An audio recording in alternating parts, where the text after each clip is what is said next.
वेदांत दर्शन का विचार सागर नाम का एक बहुत सुंदर पुस्तक है। उसको अच्छी तरह से जो लोग साक्षात्कार करना चाहते वो अच्छी तरह से अगर समझ लेते न तो उन्हें वेदांत की भाषा या वेदांत का तत्व ज्ञान जल्दी पच जाता है। विचार सागर ग्रंथ को उसमें लिखा है, जो सुख नित्य प्रकाश विभू, जो सुख नित्य है, प्रकाश स्वरूप है, विभू माना व्यापक है, नाम रूप आधार, मति न लखे जो मति लखे, सो में शुद्ध अपार। नाम और रूप जिसके आधार से टिकते हैं, मति नहीं देख सकती, लेकिन जो मति को देखता है का बेड़ा पार हो गया। तो सनकादि ऋषियों ने ब्रह्मा जी को प्रश्न पूछा और हंसावतार में भगवान ने आकर ब्रह्म विद्या का उपदेश दिया। उससे हंस गीता का प्रागट्य हुआ। तो आज का ये श्लोक कहता है, जैसे स्वप्न बुद्धि द्वारा कल्पित होने से वास्तविक नहीं है, मिथ्या है, वैसे ही शोक मोह सुख दुख तथा संसार भी माया से बुद्धि द्वारा कल्पित होने से वास्तविक नहीं है, मिथ्या है। शोक मोहो सुख दुखम देहापतेश्च मायया, स्वप्नो यथात्मानः ख्याति संस्कृति न तो वास्तविक। ये वास्तविक नहीं है। संसार मिथ्या है तो देह भी मिथ्या है और तुम्हारी बुद्धि भी माया से स्फुरी है। तो बुद्धि में जो शोक आता है, दुख आता है, चिंता आता है, तो चिंता को, दुख को, शोक को अपने में जो लोग लगा देते हैं वे दुखी हो जाते हैं। जय जय। चिंता को, शोक को, परेशानी को जो लोग अपने में मान लेते हैं वे परेशान रहते हैं। लेकिन जब चिंता आए, शोक आए या हर्ष आए तो समझ लेना चाहिए कि आने जाने वाली चीज है। लाइफ में वेदांत तो होना चाहिए, लेकिन वेदांत को स्वीकार करने के लिए तैयारी भी तो होनी चाहिए। दुनिया के सब लोग मित्र हो जाएं, लेकिन जब तक तुम्हारा विचार वेदांती नहीं हुआ तब तक तुम्हारे दुख दूर नहीं होंगे सब। जयराम जी की। और दुनिया के सब लोग शत्रु हो जाएं, तुम्हारा वेदांत निष्ठा में मन ठीक है तो आपको सब लोग मिलकर भी दुखी नहीं कर सकते। कोई शूली चढ़ा सकते हैं, थप्पड़ मार सकते हैं, दो अपशब्द कह सकते हैं, लेकिन जब वेदांत के विचार से आप अपने आप में आ गए तो शब्द भी आपके शरीर तक पहुंचेंगे, आपके मन तक पहुंचेंगे, आपकी बुद्धि तक पहुंचेंगे। आप तक तो संसार का कोई दुख पहुंच ही नहीं सकता। इस समय तुम इतने पवित्र हो कि संसार का कोई दुख पहुंच नहीं सकता। ये जो बम बने ने, एक बम नहीं, 1 करोड़ बम, अरबों बम अभी जो बने हुए उससे 1000 गुने और भी बन जाए, फिर भी तुम्हारे वास्तविक स्वरूप का तो ये बमों के बाप कुछ नहीं बिगाड़ सकते। तुम ऐसी चीज हो। लेकिन जब तुम देह को मैं माना तो ये बम नहीं गिरते, तभी भी विचारों का किसी का छोटा सा बम भी तुम्हारे चित्त में भड़ाके पैदा कर देगा। तो ऐसा दुख नरक में भी नहीं है जितना दुख अज्ञानी बना लेता है, और ऐसा सुख स्वर्ग में भी नहीं है जैसा सुख ज्ञानवान के सानिध्य मात्र से प्राप्त होता है। तुलसीदास जी ने कहा, ज्ञान मान जहां एको नाही, देखत ब्रह्म समान सब माही। एक बार गंगा किनारे झाड़ियों में कुछ विरक्त लोग शाम के टाइम चर्चा कर रहे थे।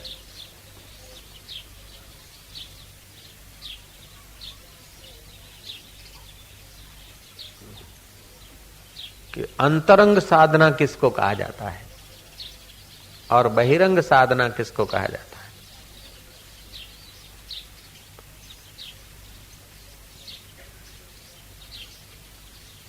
किसी ने कुछ कहा, किसी ने कुछ कहा। फिर झाड़ियों में से एकांतवास करते हुए एक अच्छे विरक्त जवाबदार वेदांती अनुभवी महापुरुष आए। सब उठ खड़े हुए, उनका बड़ा आदर किया। जिनका आदर भगवान कृष्ण करते, राम करते, उनका आदर और लोगों ने किया तो क्या बड़ी बात है। लेकिन ऐसे पुरुषों को आदर अनादर का कोई आदर मिलने से उनको अहंकार नहीं होता। और अनादर मिलने से उनको विषाद नहीं होता। लेकिन आदर करने वाला उनका पुण्य और उनकी कृपा पा लेता है, और अनादर करने वाला प्रकृति का कोप पा लेता है। तो जो ब्रह्मवेताओं के प्रति आदर करता है उसको होम डिलीवरी आनंद और सुख मिलता है, और जो ब्रह्मज्ञानियों के प्रति अनादर का भाव अंदर में भी आ जाए तो फिर महाराज प्रकृति एकदम होम डिलीवरी बिना चार्ज उसके हृदय में होम डिलीवरी कर देगी बेचैनी की, अशांति की। किसी को अशांत करना है तो कोई ब्रह्मज्ञानी के विषय उसके लिए अंदर से कुछ भिड़ा दो, उसको अपने आप अशांत हो जाएगा। और किसी को सुखी करना है, आनंदित करना है, तो किसी न किसी ज्ञानवान के प्रति उसकी श्रद्धा पैदा हो ऐसा वातावरण कर दो। जिस समय हम ब्रह्मवेताओं के प्रति, ब्रह्म परमात्मा के प्रति, ब्रह्मवेताओं के प्रति अपने हृदय में थोड़ा भी कुविचार करते हैं या हेय विचार करते हैं, उस समय बेचैनी चालू हो जाती है।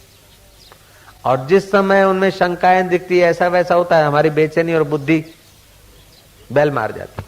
और जिस समय ब्रह्म ज्ञानियों के प्रति हृदय में प्रेम उमड़ता है, उनके वचनों के प्रति आदर होता है, फिर चाहे कितनी भी बाई मुसीबतें और वातावरण ऐसा वैसा होता है, लेकिन ब्रह्मवेताओं के प्रति ठीक आदर होता है, तो हमारे हृदय में शांति और आनंद छलकता है, बेपरवाही छलकती है। वो ब्रह्मवेता संत आए, सबने उठकर आदर किया, हाथ जोड़कर प्रार्थना की कि बाबा जी हम चर्चा कर रहे हैं अंतरंग साधन क्या और बहिरंग साधन क्या, इस युग में जल्दी से जल्दी परमात्मा में विश्रांति कैसे पाए। बाबा ने कहा भाई साधन दो प्रकार के होते, तत्वमसी आदि महावाक्यों का विचार करके, ये आत्मख्याति जो जैन धर्म ने कही, बौद्ध धर्म ने कही, वेदांत ने इसी को दृष्टि सृष्टिवाद कहा।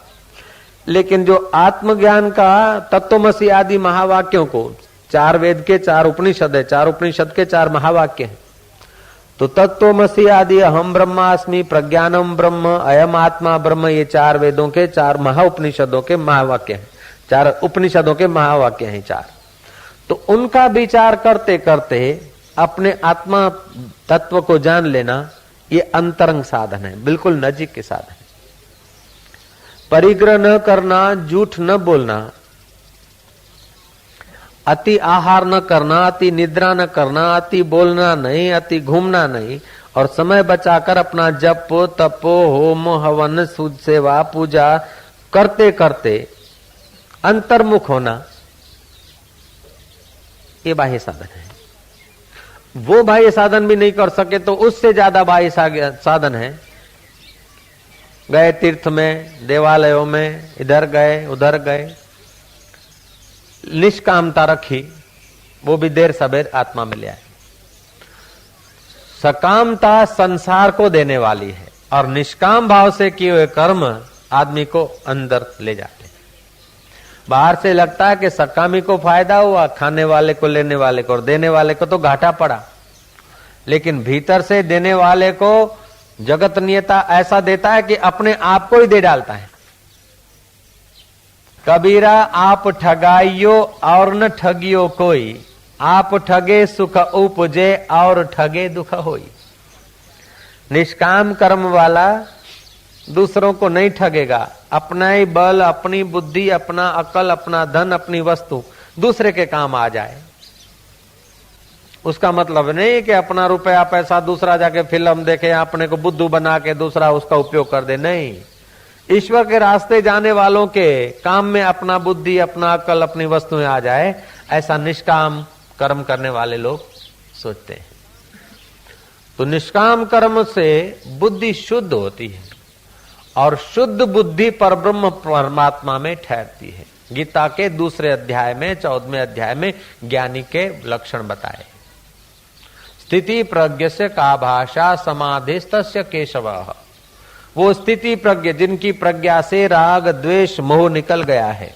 आज का श्लोक है, शोक मोहो सुख दुखम देहापतिश्च माया। ये जो शोक दिखता है, दुख लगता है, सुख लगता है, ये सब देह के कारण लगता है। जैसे स्वप्न बुद्धि द्वारा कल्पित होने से वास्तविक नहीं है, मिथ्या है, वैसे ही शोक मोह सुख दुख तथा संसार भी माया से बुद्धि द्वारा कल्पित होने से वास्तविक नहीं है, मिथ्या है। तो इस शरीर जैसे मिथ्या है, ऐसे बुद्धि में आने वाला शोक, मोह, भय, चिंता भी मिथ्या है। इसको मिथ्या मानने से आप निर्दुख हो जाते हैं। आपके बुद्धि में भय आया, शोक आया, चिंता आया, तो आप ये विचार करना कि बुद्धि आत्मख्याति, बुद्धि बदलती रहती है। जो बदलने वाली बाई है उसमें रहने आने वाला दुख सुख अबदल कैसे हो सकता है? वो भी बदलने वाला है। जब शरीर बदलता है, बुद्धि बदलती है, मन बदलता है, तो दुख सुख सदा थोड़े रहेगा। पहली क्षण जो घटना घटती और दुख लगता है, 2 घंटे के बाद वैसा नहीं होता। और वो घटना को आप स्वीकृति नहीं देते, उतना दुख जोर मारता है। कोई महिला का पति स्वर्गवास हो गया, अब वो स्वीकृति दे दे विधवा होने को, क्योंकि पति तो चला गया, चलो अब विधवा होकर जीवन जी लेंगे, बच्चों को पढ़ा लेंगे, कुछ कर लेंगे, तो उसका दुख कम हो जाएगा। लेकिन अब मेरे पति तू का है रे, छोरों का काहे होगा रे, पकड़ पकड़ धम पछाड़ा करें, इससे पति तो वापस आएगा नहीं, लेकिन अपनी पकड़ के कारण बुद्धि में शोक मोह बढ़ जाएगा। लोग क्या कहेंगे, इस प्रकार का बुद्धि में ममता डालते रहोगे तो लोगों के तुम कठपुतलियां हो जाओगे। लेकिन अपनी ओर से हम ठीक कर रहे हैं, फिर लोगों की जैसी बुद्धि हो गई ऐसा कहेंगे, हरिओम तत्सत, और सब गप सब। ऐसा करके जीवन जीने का ढंग आ गया तो लोगों के आप खिलौने नहीं बनेंगे। हम लोग लोगों के खिलौने क्यों बनते हैं कि बुद्धि वृत्ति में जैसा जैसा संस्कार पड़ जाता है वैसे वैसे हम अपने को मान लेते हैं। इसीलिए हम कल्पनाओं के शिकार बन जाते हैं। और ऐसा कोई मनुष्य नहीं है जो संसार को सत्य मानकर, बुद्धि वृत्ति में जो कल्पना आई उसको सच्ची मानकर संसार में जिया हो और सुखी हुआ हो, असंभव है। फिर चाहे भगवान कृष्ण साथ में हो अर्जुन के, लेकिन अर्जुन की बुद्धि में जो कल्पनाएं पकड़ रखी है अर्जुन ने, तो अर्जुन पूरा सुखी नहीं हो रहा है। उद्धव ने जो कल्पनाएं पकड़ रखी और श्री कृष्ण साथ में भी है, फिर भी उद्धव पूर्ण निश्चिंत नहीं हुए। संसार को मिटाना नहीं अथवा भगवान को पाना नहीं, लेकिन बुद्धि से बेवकूफी मिटाना है और बुद्धि को परमात्मा में प्रतिष्ठित करना है। जय जय। परमात्मा तुमसे दूर नहीं, तुम परमात्मा से दूर नहीं। सुख सदा रह नहीं सकता, दुख सदा रह नहीं सकता, और भगवान कभी हट नहीं सकता। लेकिन देखो तो सदा सुख दुख दिखता है और भगवान दिखता ही नहीं। ये बुद्धि का दोष है ना यार। 4 बातों से भगवान बहुत संतुष्ट होते हैं, वो तुम्हारे अंतर्यामी परमात्मा। 4 व्यक्तियों पर विशेष प्रसन्न होते हैं। जो वीर होकर भी विचारवान हो, बलवान होकर भी विचारवान हो, नहीं तो अंधा बल होता और कुछ का कुछ कर डालता। बलवान हो और विचार साथ में रखता हो, उस पर भगवान विशेष खुश होते हैं। धनवान है और दीनता रखता है, उस पर भगवान विशेष खुश है। और कुछ न होते हुए भी कुछ न कुछ देने की भावना रखता है और कुछ दे डालता है। मतलब कंगाल होते हुए भी दान कर देता है।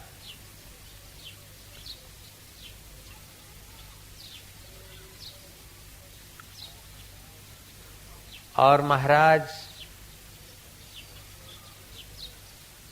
त्यागी होते हुए भी त्यागी होने का अभिमान नहीं करता है, उस पर भगवान विशेष प्रसन्न होते हैं।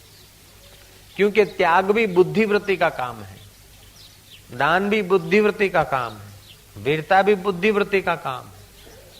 तो ये सब होते हुए भी जो इनको बुद्धिवृत्ति का खेल समझता है, वो अपने में आरोपित नहीं करता कर्मों को, वो आत्मज्ञान को जल्दी पा लेता है। आज की कथा अगर आप बार बार विचारें तो हजारों हजारों कथाओं का फल इसी कथा से मिल जाएगा। वेदांत विचार की कथा ऐसी है कि महाराज ठाक उतार दे जन्म जन्म का। तो शोक मोहो सुखम दुखम देह पतेश्च माया, शोक, मोह, दुख और सुख, ये देह और इंद्रिय मन के साथ जो मिलकर जो भी कुछ होता है वो सब माया है। ऐसा समझकर माया को माया समझा। रस्सी को तुमने रस्सी जाना तो सांप गायब हो जाएगा, मरुभूमि को तुमने मरुभूमि जाना तो पानी गायब हो जाएगा, ठूंठे को तुमने ठूंठा जाना तो चोर गायब हो जाएगा। सनकादि ऋषि को ब्रह्मा जी कहते और हंसा अवतार भगवान कहते हैं कि जैसे एक ही मिट्टी से तवा, चलम, घड़ा, घड़ियां, सुराइयां, अनेक बर्तन बनते हैं। मिट्टी एक की एक ही प्रकार के स्वर्ण से अनेक गहने बनते हैं। एक ही जल से अनेक प्रकार की बर्फ की डिजाइनें और खिलौने बन जाते हैं। एक ही शक्कर से अनेक प्रकार के खिलौने बन जाते हैं। ऐसे ही एक ही प्रकार के उस सच्चिदानंद चैतन्य परमात्मा में तुम्हारी बुद्धि अनेक कल्पनाएं कर लेती है। तो आदमी को पुत्र क्यों प्यारा है, पुत्र का मित्र क्यों प्यारा है?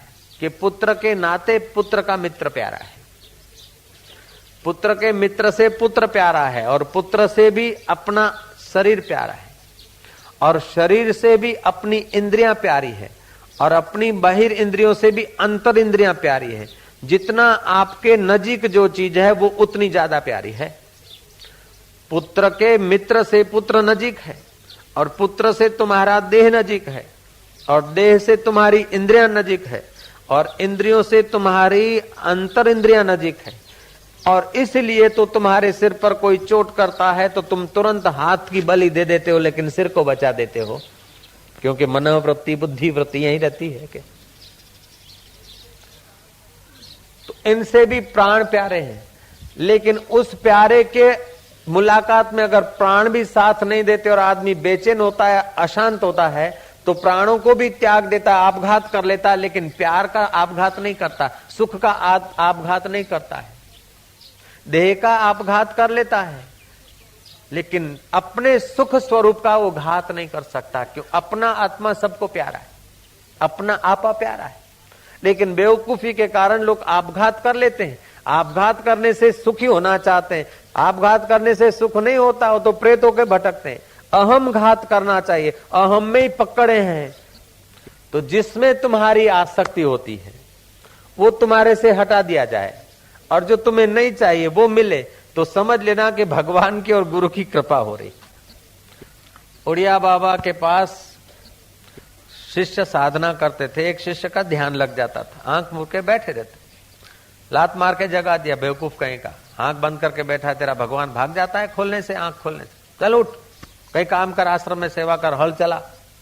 और दूसरा हल चला रहा था, उसको डांटा कि जब हल ही चलाना था तो घर में क्या बुरा था, अपनी खेती छोड़ के इधर आके आश्रम के इर्द गिर्द आके परपंच बढ़ा दिया, चल छोड़ हल बल, जाके बैठ ध्यान कर। अब वो ध्यान वाला ध्यान करता तो मन लगता नहीं, और हड़ वाला हड़ चलाता तो मन लगता नहीं। किसी संतों ने कहा कि बाप जी उसका तो ध्यान का विषय था, उसका हड़ का विषय था, दोनों ठीक जगह पे थे, आपने गड़बड़ी क्यों करे? बोले जिस विषय में जिसको मजा आता है तो समझो आत्मा के मजा से वंचित रह जाएगा, इसलिए मैं उनको वहां से हटाता हूं। मुझे हल चलवाना नहीं, ध्यान करवाना नहीं, मुझे तो उन्हें जगाना है। इसीलिए तीर्थ यात्रा पे जाते ना लोग, तो जो प्रिय पदार्थ है उसको त्यागने का संकल्प किया जाता है। तमने जे बहु वालू होय ने એ તમે છોડો, કે મને તો બહુ વાલો તો કે લાડુ છે, કે બસ લાડુ ખાવાની બાધા લઈ લો, મને બહુ વાલું સફરચંદ કે સફરચંદ ખાવાની, મને બહુ વાલું ફલાણું છે, બીડીઓ છે, કે छोड़ो। जिसमें ज्यादा रुचि है उस चीज का त्याग बताया जाता है तीर्थों में। तो जो रुचि है वो बुद्धि को बाहर ले आती, इसीलिए बुद्धि की बहिर्मुखता को तोड़ने के लिए ये तीर्थ यात्रा पे अथवा गुरु के द्वार पर अथवा अपने साधना की जगह पर नियम किए जाते। भजन्ते माम दृढ़ व्रताः, जिसके जीवन में कोई दृढ़ व्रत नहीं है उसको मन धोखा दे देगा। इसीलिए कोई न कोई व्रत डाल दो कि बस ये मेरा नियम है। जिसके जीवन में कोई पकड़ नहीं है वो तो या तो आत्मज्ञानी है या तो बेवकूफ है। जयराम जी की अति बुद्ध पुरुष को पकड़ नहीं होती और अति बुद्धू को भी पकड़ नहीं होती, लेकिन साधक को तो कोई न कोई पकड़ रखनी पड़ती, कोई न कोई नियम रखना पड़ता है। ऐसा कोई नियम रखते हैं कि भाई ब्रह्मचर्य का पुस्तक को इतनी बार पढ़ेंगे, योग वशिष्ठ के पहले प्रकरण को इतनी बार पढ़ेंगे, और पढ़ेंगे ऐसा नहीं पूरा कर डालेंगे, पढ़ेंगे और रुकेंगे, पढ़ेंगे रुकेंगे, जब करते करते पढ़ेंगे, जब करते करते जब करेंगे और रुकेंगे। तो इस प्रकार के नियम से साधक के चित्त में साधना का प्रभाव, साधना का आनंद, बुद्धि की योग्यता बढ़ती। बुद्धि जब विषयों के तरफ भागती है, बहिर्मुख होती है, तो आदमी पराधीन होता है, जीव हो जाता है। और बुद्धि अगर अंतर्मुख होती है तो वही चैतन्य ईश्वर हो जाता है। हकीकत में बंधन भी कल्पित है और मुक्ति भी कल्पित है। जब बुद्धि में ही बंधन है, बुद्धि में ही मुक्ति है। बुद्धि जब विषय आसक्त होती है तो बंधन में जाती है, और निर्विषय होती है तो मुक्ति का एहसास करती है। हकीकत में जीव का वास्तविक स्वरूप कभी बंधन में आया नहीं, लेकिन जानता नहीं तो अभागा रह जाता है। और जान लिया तो महाराज, जो श्री कृष्ण का आत्मा वो तुम्हारा आत्मा, जो राम का आत्मा वो तुम्हारा आत्मा, जो बुद्ध का आत्मा वो तुम्हारा आत्मा। तुम इतने महान हो कि तुम्हारा वर्णन करने के लिए सरस्वती जी बैठे तो थक जाएंगी, ऐसा तुम्हारा आत्मा है। लेकिन आज 2 रोटी के लिए तुम कितने परेशान, जरा सा किसी का 2 अपशब्द परेशान कर देते, जरा सा चिंता का थोड़ा सा प्रसंग आता है तो बेचैन हो जाते हैं, जरा सा इंसल्ट भी शरीर को, मन को बेचैन कर देती है। क्योंकि हम इस शोक मोहो सुख दुखम देह पातिश्च माया, इस श्लोक को हम नहीं समझ पाते हैं। तो श्री कृष्ण भागवत के 11वें स्कंद के 11वें अध्याय के दूसरे श्लोक में कहते हैं, शोक मोहो सुखम दुखम देहापतिश्च माया स्वप्नो यथात्मान ख्याति ही संस्कृति नहम। जैसे स्वप्न बुद्धि द्वारा कल्पित होने से वास्तविक नहीं है, मिथ्या है, वैसे ही शोक मोह सुख दुख तथा संसार भी माया से बुद्धि द्वारा कल्पित होने से वास्तविक नहीं है, मिथ्या है। बुद्धि के द्वारा ये संसार कल्पित है, वास्तविक नहीं है। कल्पित चीज मिथ्या होती है और कल्पित चीज बदलती है। वास्तविक ज्ञान, जागृत का ज्ञान सच्चा नहीं। अगर सच्चा होना तो होता तो हर आदमी को अधिक ज्ञान पाने की इच्छा नहीं होती। और वास्तविक ज्ञान, संसार का ये जागृत का ज्ञान सच्चा होता तो सबको जगत एक प्रकार का लगता। वास्तविक में देखा जाए तो जागृत का ज्ञान सत्य नहीं, स्वप्ने का ज्ञान सत्य नहीं, सुषुप्ति अवस्था सत्य नहीं, लेकिन ये तीनों अवस्था व्यतिरेक हो जाती है। तीनों अवस्थाओं में जो मौजूद है वो सत्य स्वरूप परमात्मा ही वास्तविक में सत्य है और उसका कभी कुछ बिगड़ता नहीं। एक सम्राट की सवारी जा रही थी। लड़के ने माँ को कहा कि माँ मुझे उस राजा से बात करनी है। देखो कितना उसकी जय घोष हो रही है, कितने ऊंचे आसन पर विराजमान है, हाँ उसके हीरे जवाहरात रत्नों से मड़ित मुकुट कितना शोभायमान है, राजा का कितना सुंदर सुहावना प्रभाव हो रहा है। माँ मुझे उनसे बात करनी। माँ ने कहा बेटा अपन लोग गरीब हैं, तुझे पता नहीं तो विधवा बाई का पुत्र है। इस सम्राट से बात करने के लिए तो काफी धन चाहिए, काफी पहचान चाहिए, तब एक घड़ी बात हो सकती। बेटे को समझा के घर ले गए, लेकिन बेटे ने हठ ली कि मुझे इस सम्राट से बात करनी। माँ बुद्धिमान थी, सत्संगी थी। माँ ने कहा सम्राट से बात करनी है तो सम्राट का मकान बन रहा है, घर, वहां जाकर काम कर और बड़े उत्साह से प्रसन्न चित्त होकर काम कर। और काम करने के बाद शाम को जब मजदूरी मिले तो बोलना मुझे मजदूरी नहीं चाहिए, मैं तो ऐसे ही प्रेम से करता हूँ, सम्राट मेरा सम्राट है उसी लिए करता हूँ। लड़के ने मजदूरी की। 1 दिन 2 दिन 3 दिन 4 दिन बीते, 5 दिन बीते। आखिर महाराज वहां का मैनेजमेंट करने वाले के कान बात गई कि ये तो मजदूरी लेता नहीं, बड़ा उत्साह से काम करता है। और उत्साह से काम करने से आदमी की योग्यता खिलती है। और मनख मजूरी ना राखे तो क्या राखे गौराम, उसका प्रभाव पड़ने लगा। जो निष्काम भाव से करता है उसकी योग्यता भी खिलती है और प्रभाव भी पड़ता है। महाराज धीरे धीरे वो राज दरबार में बात पहुंची वजीर तक कि एक लड़का है, बड़ा उत्साह से काम करता, लेकिन महीनों भर हो गए मजूरी नहीं लेता। हर 3 दिन में मजूरी चुकाते और हर 3 दिन में उसको पूछते, लेकिन बोलता है मुझे मेरी माँ ने मना किया, बदला लिए बिना काम किए जा, ऐसा मेरी माँ का उपदेश। राजा के कान बात आई। राजा ने बुला के पूछा, रे बच्चे, काम करता है पैसे क्यों नहीं लेता? बोले मेरी माँ ने मना किया है कि स्वार्थ त्याग करके ही काम करना ये परमात्मा से मिला देता है, राजा से मिला देता। तो राजन, 1 महीने के अंदर ही आपसे तो उसने मिला ही दिया है। राजा ने देखा ऐसे लड़के को मजदूरी करने रखना ये उचित नहीं है, तू मेरी अंगत सेवा करेगा? बोले जरूर, मेरा अहोभाग्य। अंगत सेवा करते करते कभी कोई प्रश्न होता, कभी उत्तर होता, ऐसे करते करते उस बच्चे की थोड़ी बुद्धि का भी विकास हुआ। बड़ों के साथ रहते रहते बड़पन भी आने लगा भीतर। रानी के आगे राजा ने बखान की कि लड़का महीनों के महीने हो गए और कभी खिन्न नहीं हुआ, खिन्न नहीं रहा, कभी फरियाद नहीं की।